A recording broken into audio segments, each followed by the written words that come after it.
How would I do that? Well, what if I said, if you don't pay, you lose your job? For decades, millions of state and local government workers, police, firefighters, teachers, and others have been forced to make that choice.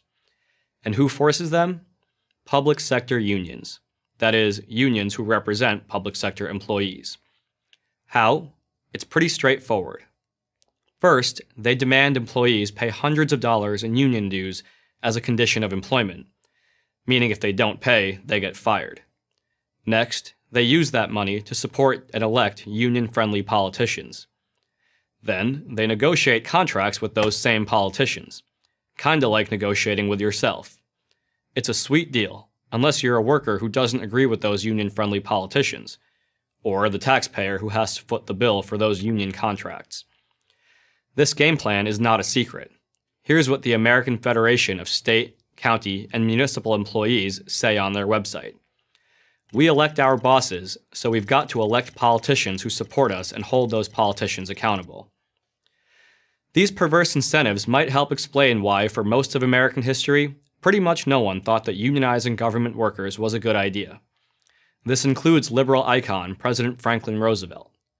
Roosevelt was a very strong supporter of private sector unions, but a very strong opponent of public sector unions. Here's what he said on the subject in 1937. All government employees should realize that the process of collective bargaining cannot be transplanted into the public service. Roosevelt recognized that public sector unions could hold the government hostage at will. They could simply threaten to walk off the job if they didn't get what they wanted. Sanitation workers, for example, could put public health at risk by refusing to collect the garbage. Other public employees would have similarly disruptive power. This was, Roosevelt believed, unthinkable and intolerable. In 1943, New York State's highest court agreed, calling government unions not only incompatible with the spirit of democracy, but inconsistent with every principle upon which our government is founded. In the late 1950s, New York City and Wisconsin defied this view and allowed their public employees to unionize. But it was President John F. Kennedy who opened the floodgates. In order to win the support of union leadership in the 1960 presidential election, he promised to allow federal employees to unionize, and fulfilled that promise with Executive Order 10988 in 1962.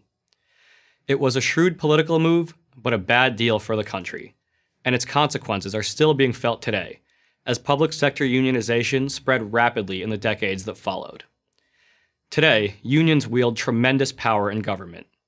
Try to fire a poor-performing government worker in New York City or Los Angeles, or almost any unionized government employee anywhere. It's extremely difficult, if not impossible, no matter how incompetent they might be. According to one union contract in Michigan, employees could be caught drunk at work 5 times before being fired. And then there are the pension plans, income paid out to government workers after they retire. Pensions barely exist in the private sector anymore. They're much too expensive. But they're standard for public sector unions and have bankrupted cities like Detroit and have government union-heavy states like Illinois on the brink of financial calamity. Unfunded pension obligations, that is, money that the government doesn't have but has promised to government retirees, are anywhere from $4 to $6 trillion nationwide. Over $250 billion of that belongs to Illinois alone. But fortunately, there is some hope. Today, 28 states have passed right-to-work laws, stating that no worker can be forced to join or pay a union as a condition of employment.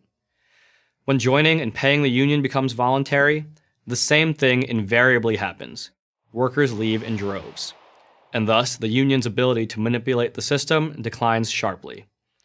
Now, the U.S. Supreme Court has extended this right to public employees in the other 22 states as well.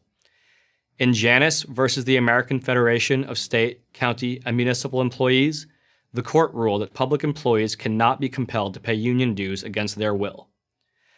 Millions of public employees don't want to be pawns for the union agenda. Thanks to this ruling, they no longer have to be. And we, the taxpayers, have a fresh opportunity to make sure that our politicians work for us, not the unions. I'm Akash Chougule, Senior Policy Fellow at Americans for Prosperity for Prager University. Thank you for watching this video. To help keep PragerU videos